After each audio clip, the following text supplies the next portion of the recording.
Qué privilegio contar con su sintonía. A usted que recién nos sintoniza, estamos a punto de iniciar la palabra de Dios. Y antes de ello, pidamos cobertura al Creador que todo lo puede. Oremos. Padre, gracias te damos, porque tus palabras, Señor, son especiales, justos y verdaderos son tus caminos. Gracias te damos por este momento que tú nos concedes, poder buscar tu rostro, poder buscar tu presencia. Te ruego, Señor, donde se encuentran cada una de esas personas, quizás hospitalizadas, quizás que están con dificultades, otros están laborando en sus diferentes trabajos, empleos, que tu palabra, Señor, llegue, que tu palabra pueda dar fruto al 100%, que a través del estudio de este evangelio podamos siempre enriquecernos. Más que un conocimiento, podamos llevarlo a la práctica. Lo pedimos en el bendito nombre de tu Hijo amado, por quien desde ya te damos las gracias. Gracias, Cristo Jesús. Amén, Señor, y amén.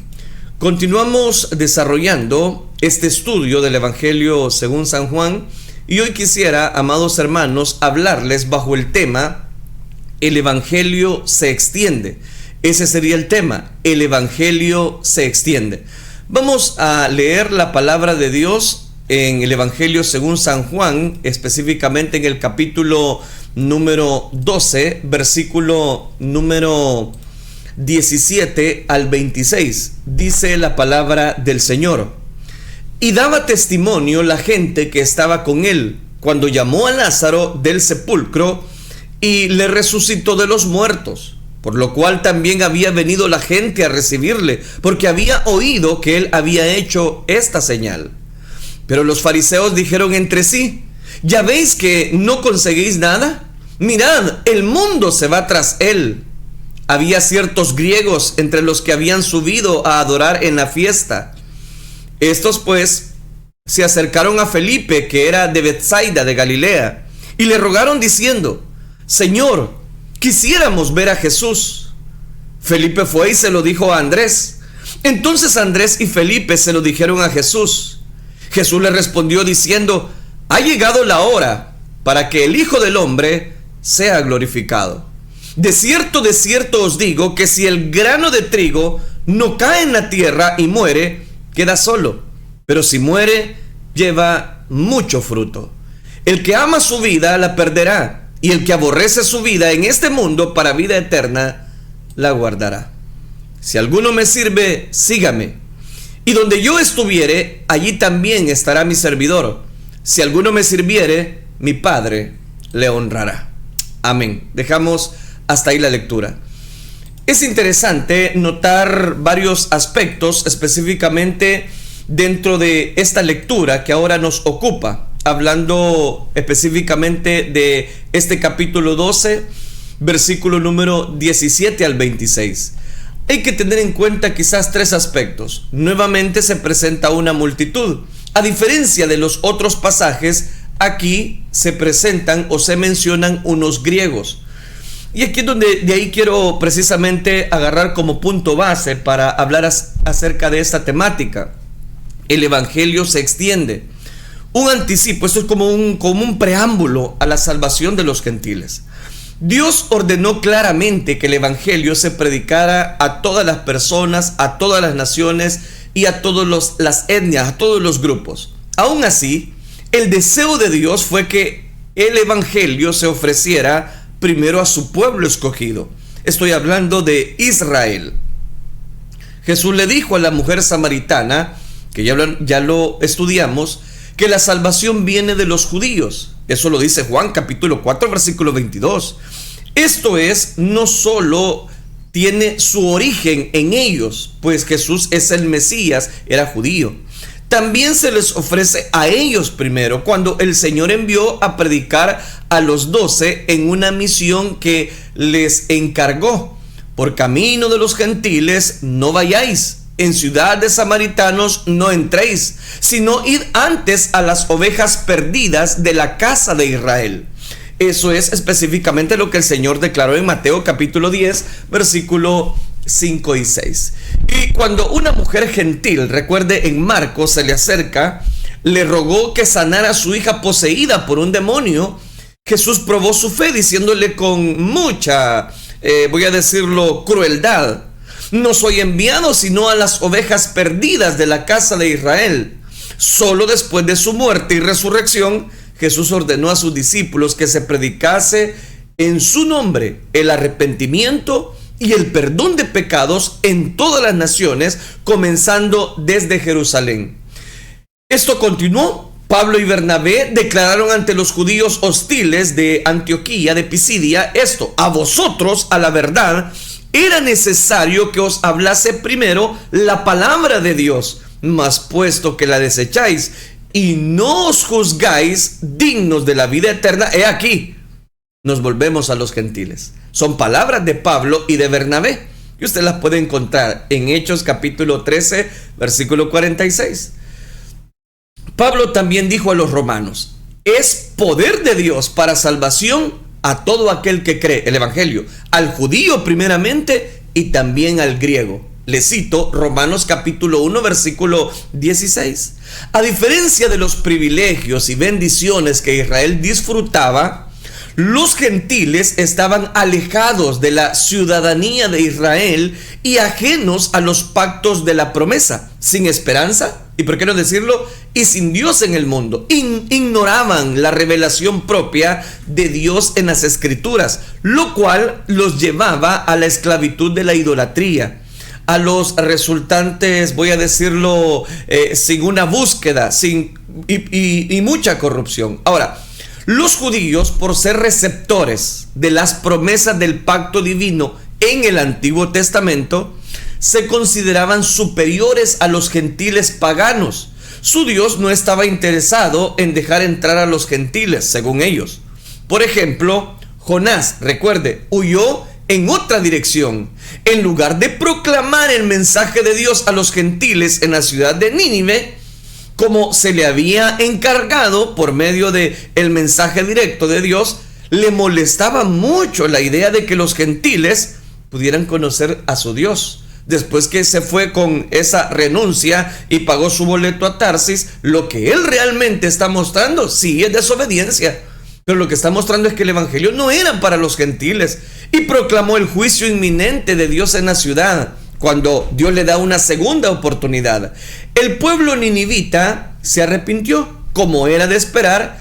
En lugar de alegrarse, Jonás, porque las personas se convirtieron, hicieron ayuno, proclamaron silicio, dice que él le disgustó. Pero vea lo que dice Jonás capítulo 4 versículo 1 y 2. Dice que esto disgustó mucho a Jonás y se enojó hasta enfurecerse. Así que oró al Señor de esta manera: oh Señor, ¿no era esto lo que yo decía cuando todavía estaba en mi tierra? Por eso me anticipé a huir a Tarsis, pues bien sabía que tú eres un Dios bondadoso, compasivo, lento para la ira y lleno de amor, que cambiáis de parecéis y no destruyes. Versión NBI. El prejuicio de los judíos hacia los gentiles era tan acentuado que hasta los creyentes judíos fueron lentos para aceptar a los gentiles como coherederos y miembros del mismo cuerpo y copartícipes de la promesa en Cristo Jesús por medio del evangelio. Pedro recordó a los gentiles reunidos en la casa de Cornelio lo siguiente. Eso está en el libro de los Hechos, pero él les dijo: vosotros sabéis cuán abominable es para un varón judío juntarse y acercarse a un extranjero. Estoy citando Hechos capítulo 10 versículo 28. Se requiere una visión de Dios. ¿Para qué? Para convencerlo de predicar el evangelio a los gentiles. Cuando Cornelio y los otros gentiles oyeron el mensaje de Pedro, creyeron y recibieron el Espíritu Santo. Y dice la Escritura que y los fieles de la circuncisión que habían venido con Pedro se quedaron atónitos de que también sobre los gentiles se derramase el don del Espíritu Santo.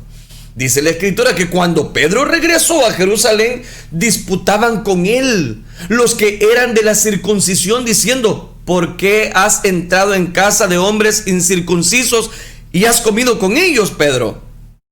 Pedro, en su defensa, dice que relató su visión y la salvación de los gentiles, demostrada por qué recibieron el Espíritu Santo en la casa de Cornelio, es decir, en los gentiles. Solo entonces sus acusadores callaron y glorificaron a Dios diciendo: de manera que también a los gentiles ha dado Dios arrepentimiento para vida. Note qué interesante. Pero las bendiciones de la salvación nunca pretendieron limitarse exclusivamente a Israel. Yo puedo citarles varios pasajes. El día en que llevaron a Jerusalén el arca del pacto, se cantó una canción de acción de gracias que incluía una reiteración del deber de Israel de declarar la verdad de Dios precisamente a las naciones, no solo a Israel. Y si usted busca el primer libro de las Crónicas, capítulo 16, versículo 8, encontrará lo que le estoy mencionando. Ellos decían: alaben al Señor, proclamen su nombre, testifiquen de sus proezas entre los pueblos, anuncien su gloria entre las naciones y sus maravillas a todos los pueblos. ¿Por qué? Porque el Señor es grande y digno de toda alabanza, más temible que todos los dioses. Nada son los dioses de los pueblos, pero el Señor que hizo los cielos, esplendor y majestad, hay en su presencia poder y alegría en su santuario. Pero note a quienes dice: proclamen su nombre, testifiquen sus proezas entre los pueblos, anuncien su gloria entre las naciones, sus maravillas a todos los pueblos. Entonces note, el evangelio no solamente era para Israel, el evangelio era para toda la humanidad. La actitud estrecha y provincial de los judíos pasó por alto las promesas del Antiguo Testamento y su mandato nacional de proclamar la salvación de Dios a los gentiles. Dios, en su pacto con Abraham, le prometió: serán benditas en ti todas las naciones de la tierra, las familias de la tierra, según la versión. Al comentar esa promesa, Pablo escribió: y la Escritura, previendo que Dios había de justificar por la fe a los gentiles, dijo de antemano la buena nueva a Abraham, diciendo: en ti serán benditas todas las naciones. Y en Deuteronomio capítulo 32 versículo 21, Dios dijo a Israel: ellos me movieron a celos con lo que no es Dios, me provocaron a ira con sus ídolos, yo también los moveré a celos con un pueblo que no es pueblo, los provocaré a ira con una nación insensata. En Romanos capítulo 10 versículo 9, el apóstol Pablo apeló a este pasaje. ¿Para qué? ¿Cuál era el objetivo? Probar que el evangelio se extendería a los gentiles. David también escribe un salmo, el Salmo capítulo 22, versículo 27.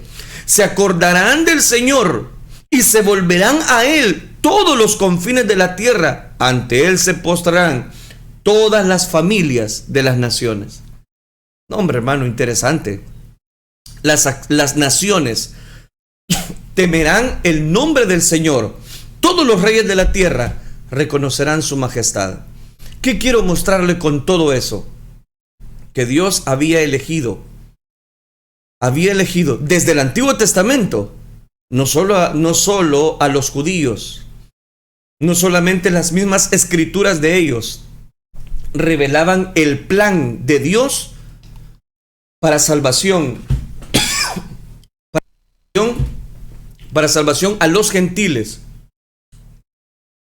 Note, en este mismo orden de ideas, Juan capítulo 12, versículo 17, ilustra tres perspectivas sobre Jesús, y de eso quiero hablarle. La perspectiva de los fariseos, la perspectiva de los gentiles y la perspectiva del mismo Señor. Entonces note, es importante entonces ver estos tres aspectos a manera de sacar específicamente que el evangelio se extiende a toda criatura. Como ese es el tema, vea lo que dice Juan capítulo 12 versículo 17. Y daba testimonio la gente que estaba con él cuando llamó a Lázaro del sepulcro y le resucitó de los muertos, por lo cual también había venido la gente a recibirle, porque había oído que él había hecho, note qué interesante, esta señal. ¿De qué nos habla esto? Como dijimos en esa explicación, cuando fue lo de la resurrección, algunas personas acompañaron a Jesús desde Betania, pero otras salieron de Jerusalén a encontrarlo. Los dos grupos formaron una multitud grande que escoltó a Jesús hasta la ciudad. En el camino, dice la Escritura, que daba testimonio la gente que estaba con él cuando llamó a Lázaro desde el sepulcro y le resucitó. Su testimonio, la gente de Jerusalén que salía a recibirle, porque había oído que él había hecho esta señal, dice que amplificó el efecto poderoso del milagro a masas completas que llegaron para la Pascua judía. La nota de Juan de que la gente se agolpó sobre Jesús porque había oído que él resucitó a Lázaro de los muertos, revela la naturaleza superficial de su fe. Su deseo era que Jesús aceptara el papel de gobernante político y libertador militar que esperaban del Mesías, porque ese era el concepto que tenían algunas personas. Probablemente razonaron: si él tenía el poder para devolverle la vida a quien había estado muerto por 4 días, con seguridad podría usar ese poder para liberarlos del yugo opresor romano, como sucedió con muchas otras multitudes que siguieron a Jesús. Esta multitud estaba compuesta principalmente por buscadores de emociones. Al final de la semana, cuando se hiciera obvio que Jesús no iba a ser el Mesías político esperado, el pueblo lo rechazaría, siguiendo el mandato de los fariseos y de otros líderes. Muchas de las voces que gritaron y que estuvimos analizando: ¡Hosana! ¡Hosana! ¡Hosana al Hijo de David! En entrada triunfal, ¿se recuerda? ¡Crucifícanlo! Son los mismos que le van a gritar el viernes, que se le conoce como el Viernes Santo. Esa misma multitud. ¿Pero qué cambió? A diferencia del vínculo efímero y superficial de la multitud con Jesús, cuyo fin fue el rechazo, sus verdaderos discípulos perseveraron en creerle. El Señor dijo: si vosotros permaneciereis en mi palabra, seréis verdaderamente mis discípulos. El escritor de Hebreos advirtió a aquellos verdaderos creyentes: pero nosotros no somos de los que retroceden para perdición, sino de los que tienen fe para preservación del alma. Hebreos 10:39. Una fe profesada que no da frutos dignos de arrepentimiento está muerta, no salva. El apóstol Juan anotó: cualquiera que se extravía y no persevera en la doctrina de Cristo no tiene a Dios. El que persevera en la doctrina de Cristo, ese sí tiene al Padre, tiene al Hijo. Para el verdadero creyente es imposible abandonar a Jesucristo permanente, completamente. ¿Por qué? Porque Jesucristo no es una moda. El seguirle a Él no es una moda, no es un pasatiempo, no es esto. No. El seguirle a Él es ser discípulo de Él. Quienes lo hacen demuestran que su fe nunca, voy a decirlo, fue auténtica. Los que se alejan de Él. Juan escribió sobre tales personas: salieron de nosotros, pero no eran de nosotros. Porque si hubiesen sido de nosotros, habrían permanecido con nosotros, pero salieron para que se manifestase que no todos son de nosotros. Le cito la primera carta de Juan, capítulo 2, versículo 19. Mientras tanto, los fariseos miraban la escena tumultuosa con frustración, con una alarma creciente. Les parecía que los sucesos se salían peligrosamente de control. Si Jesús lideraba a esta multitud rabiosa en una rebelión contra Roma, todo se venía abajo, todo se perdería. Recuerde, a diferencia de los saduceos, los fariseos rehusaban comprometerse con los romanos. Pero a diferencia de los celotes, no los asaltaban físicamente. Más aún, habían ordenado que quien conociera dónde estaba Jesús se lo dijera para que lo arrestaran.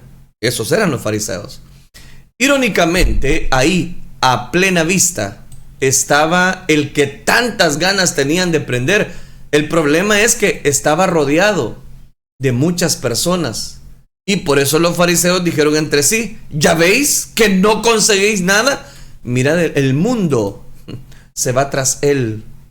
¿Ya veis? No están consiguiendo nada. A pesar de sus mejores esfuerzos para silenciarlo a Jesús, confrontados con la increíble popularidad de Jesús, comenzaron a culparse entre ellos. Comenzaron a hablar entre ellos. Deberían haber sido más sabios, como aconsejaría después al Sanedrín Gamaliel, un rabí eminente para no haberse hallado luchando contra Dios. Este anula precisamente los planes de los hombres para lograr sus propósitos. Pero vea, la exclamación de los fariseos: mirad, el mundo se va tras él, expresa la profundidad de la consternación de esos fariseos. La declaración, si usted me lo permite, es una hipérbole. El término mundo se refiere a las personas en general, no a cada una en particular, se refiere a todos. Como sucedió con la profecía de Caifás. Probablemente Juan pretendía que la declaración de los fariseos se extendiera como una predicción inconsciente del esparcimiento del evangelio para el mundo. De ahí el tema. A la larga, ¿qué pasaba? Tendría éxito. ¿En qué? En volver a las personas, precisamente, en contra de Jesús. Note qué interesante. Porque ellos buscaban un objetivo. En un hecho de rechazo final por toda la nación, es lo que trataban de hacer los fariseos. Pero ahora vea lo que dice el versículo número 20 específicamente, donde encontramos el relato. Había ciertos griegos entre los que habían subido a adorar en la fiesta. Estos, versículo 21, pues se acercaron a Felipe, que era de Betsaida de Galilea, y le rogaron diciendo: Señor, quisiéramos ver a Jesús. Como si quisieran ilustrar de modo pequeño y simbólico la forma en que la verdad del evangelio se extiende por el mundo, Juan introdujo a ciertos griegos que estaban entre los que habían subido, recuerde, a adorar la fiesta de la Pascua. En su mayoría eran gentiles, prosélitos del judaísmo, o al menos temerosos de Dios. Gentiles que habían abandonado su religión pagana y ahora adoraban a este Dios, que habían ido a Jerusalén para celebrar la Pascua. Su intención, ¿cuál era? Su intención era ver a Jesús. Estaba en contraste directo con la hostilidad abierta de aquellos líderes religiosos judíos, además del interés superficial de la multitud. Pocos días antes de que el propio pueblo de Jesús expresara su rechazo final en el grito de crucifixión, los gentiles buscaban conocerlo más. Algo a considerar: el rechazo voluntario de Israel quedaría sellado con el juicio divino, cuando Dios dejará la nación a un lado y mirará, y sus ojos verán el resto del mundo, con el evangelio y la comisión de ser testigos para su pueblo. El rechazo de Israel se anunció también en el Antiguo Testamento. Recuerden Romanos capítulo 9 versículo 25. Pablo citó al profeta Oseas e Isaías. ¿Para qué? Para mostrar que al final Israel sería restaurado a Dios. Eso implica necesariamente su alineación de él. Más adelante, en su misma epístola, Pablo declara explícitamente que Israel había sido endurecido por Dios en juicio. Porque no quiero, hermanos, que ignoréis este misterio, dice Pablo, para que no seáis arrogantes en cuanto a vosotros mismos, que ha acontecido a Israel endurecimiento en parte, hasta que haya entrado en plenitud de los gentiles. Romanos 11:25. Claro, estaba muy claro. El evangelio para los gentiles se va extendiendo. Temporalmente, Dios dejó a un lado a la nación para favorecer a la iglesia, compuesta por gentiles y el remanente de Israel convertido. Así que Dios ha puesto a un lado a la nación como un todo, no excluye la salvación de los individuos judíos. Aclaro. Tampoco es esto el abandono final de Israel. Tampoco. Pablo es claro en afirmar la salvación y la restauración de Israel. Salvación a los gentiles y restauración para su pueblo. Dice Romanos, específicamente el capítulo número 11, versículo número 26. Y luego todo Israel será salvo. Como está escrito, vendrá de Sión el libertador, que apartará de Jacob la impiedad, y este será mi pacto con ellos, cuando yo quite sus pecados. Así que cuanto al evangelio, son enemigos por causa de vosotros, pero en cuanto a la elección, son amados por causa de los padres, porque irrevocables son los dones y el llamamiento de Dios. Esta es una garantía absoluta con base en la elección soberana de Dios y la fidelidad de sus pactos incondicionales, unilaterales e irrevocables, y de las promesas mesiánicas del reino de Israel. El texto no declara quiénes eran estos griegos. No declara de dónde eran, por qué querían ver a Jesús o por qué se acercaron a Felipe. Tal vez Jesús estaba en la parte del templo donde no se les permitía ir. En este caso, pueden haber visto a Felipe pasar por el patio de los gentiles, reconocieron que él era un discípulo de Jesús y se le acercaron. No es determinante que Felipe y Andrés sean nombres griegos, pues muchos judíos también tenían nombres griegos. Cuando Juan dice que Felipe era de Betsaida de Galilea, puede sugerir que los griegos lo escogieron por esa razón. Betsaida estaba cerca de la región gentil llamada Decápolis, recuerde, y quizás fueran de esa región. Más aún, siendo nativo de Galilea, Felipe probablemente hablaba griego, y por eso es que se acercaron a él. Inseguro de cómo manejar estos gentiles, Felipe fue y se lo dijo a Andrés. Tal vez Felipe dudó si llevarlo directamente a Jesús, porque recordaba que muchas personas querían prender a Jesús, y su declaración de haber sido enviado a las ovejas perdidas de la casa de Israel también seguían sonando. Sin duda, el Señor también voy a decirlo de esta manera, no sabían los discípulos cómo iba a reaccionar el maestro. Ahora, surge la pregunta de por qué se incluyó tal incidente con un final abierto, porque este es el punto. El final está abierto para sacar nuestras propias declaraciones, pero surge la pregunta, ¿por qué se incluyó este incidente de que estos griegos llegaran?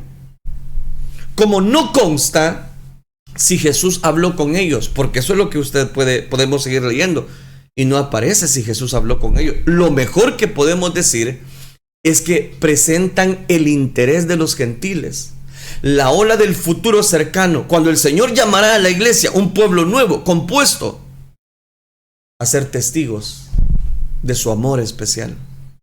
Por eso decidí específicamente ponerle como tema: el evangelio se extiende. Ahora los griegos están recibiendo el mensaje de Dios. Dice específicamente el versículo número 22. Felipe fue y se lo dijo a Andrés. Entonces Andrés y Felipe se lo dijeron a Jesús. 23. Jesús les respondió diciendo: ha llegado la hora para que el Hijo del Hombre sea glorificado. ¿Qué pasó? ¿Lo recibió o no lo recibió? La respuesta de Jesús parece una respuesta extraña a los apóstoles. A primera vista, no parece responder la solicitud de reunión con los griegos. De hecho, Juan ni siquiera los vuelve a mencionar, aunque pudieron estar entre la multitud que oyó hablar a Jesús. La respuesta del Señor no está dirigida ni a los judíos ni a los gentiles, sino a quienes escogieron seguirlo. Aún así, la venida de estos gentiles provocó la declaración del Señor. ¿Y qué declaración provocó? La hora ha llegado. Versículo 24. De cierto os digo, que si el grano de trigo no cae en la tierra y muere, queda solo. Pero si muere, lleva mucho fruto. Ha llegado la hora. Analicemos esas palabras. Es importante notar que es la primera vez que Jesús habla de su hora en tiempo presente. En todas las referencias previas del Evangelio de Juan, la hora aún no había llegado, De aquí en adelante el Señor dijo que era inminente, su hora ha llegado. En el contexto de la entrada triunfal, sin duda, la multitud interpretó las palabras de Jesús en el sentido de derrocar a los romanos y establecer su reino terrenal. Tal vez se recordaron de la profecía de Daniel sobre el Hijo del Hombre, pero no era así.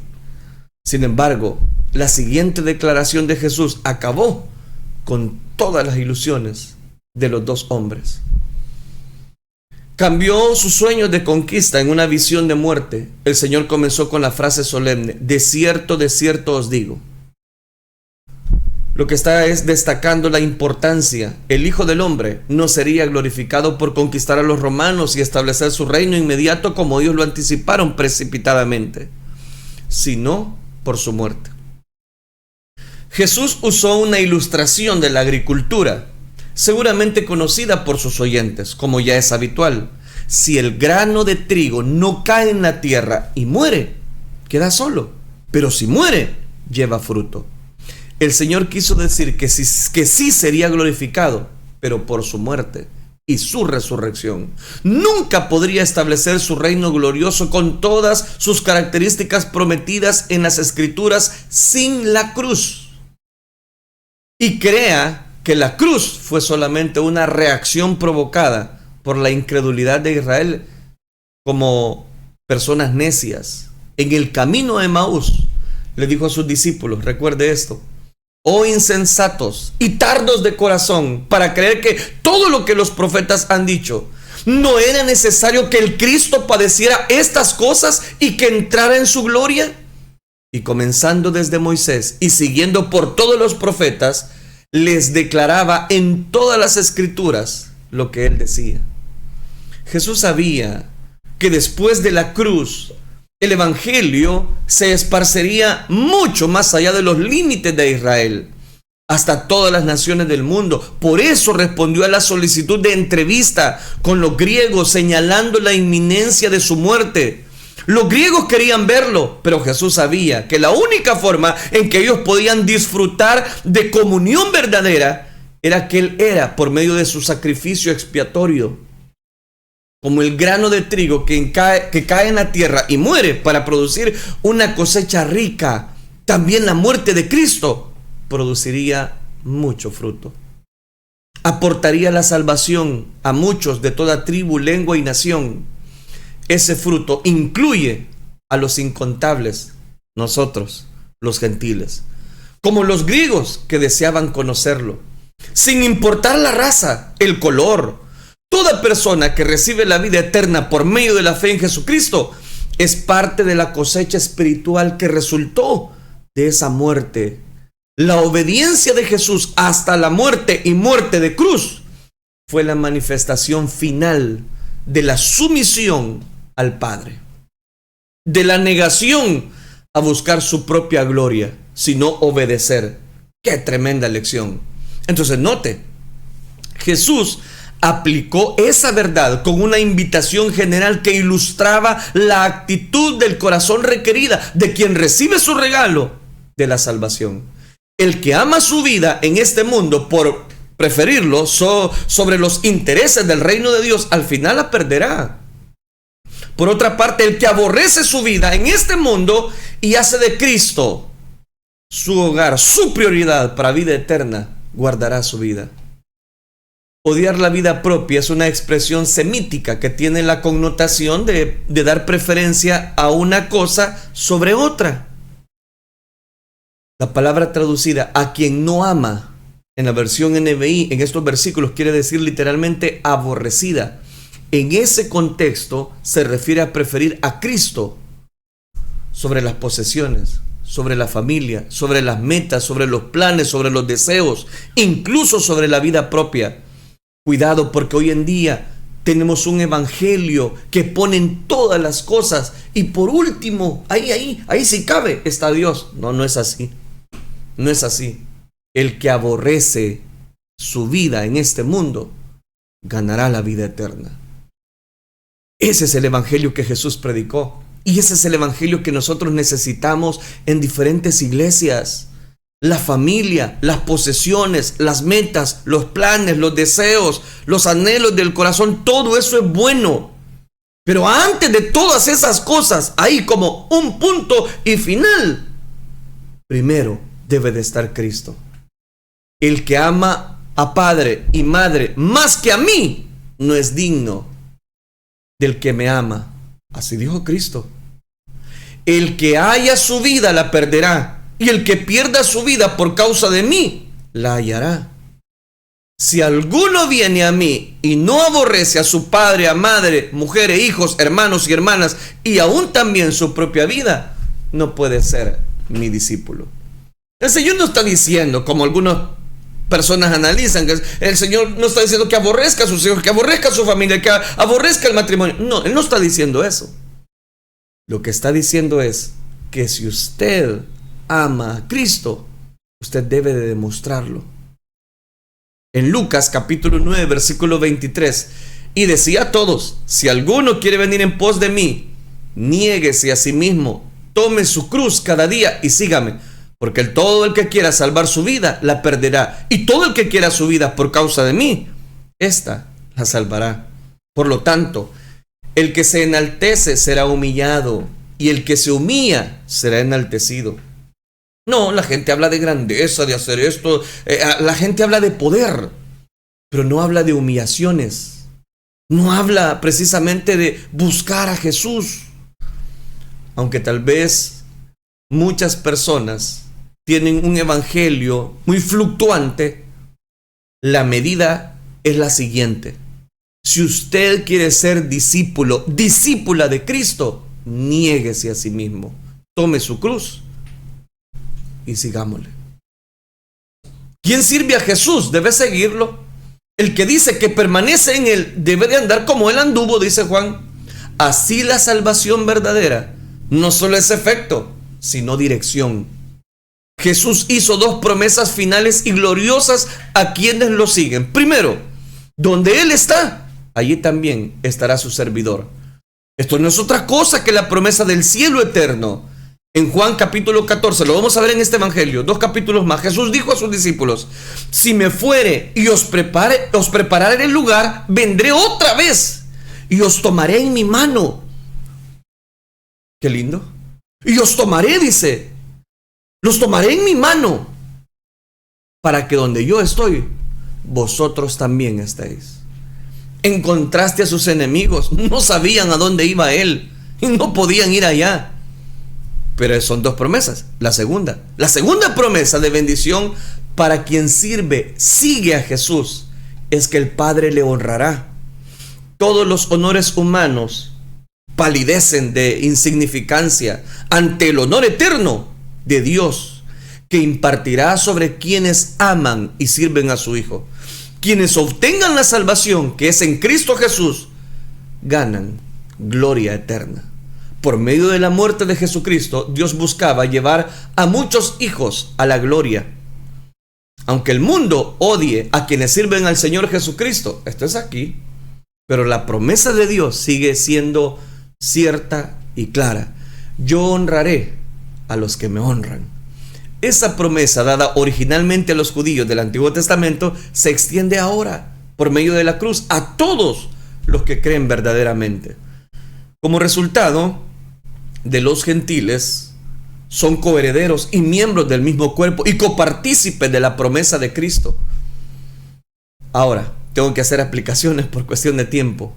En primer lugar, el evangelio no solamente es para la casa de Israel, también Dios abrió una puerta.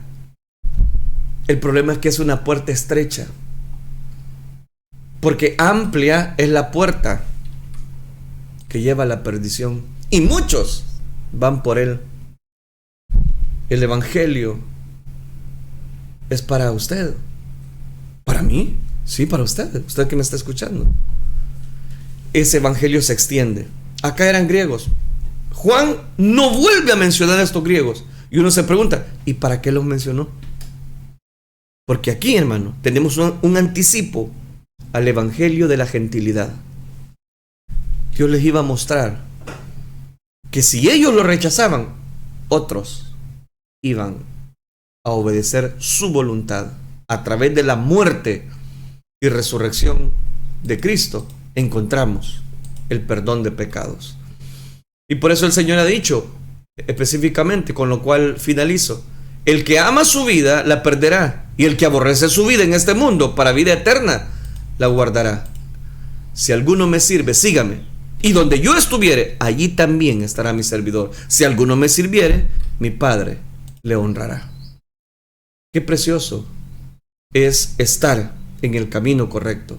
Si usted se ha trazado un camino, no, hombre, regrese, porque hay caminos que al hombre le parecen rectos, pero su fin es camino de muerte. No siga por esa senda, no siga por esa vereda.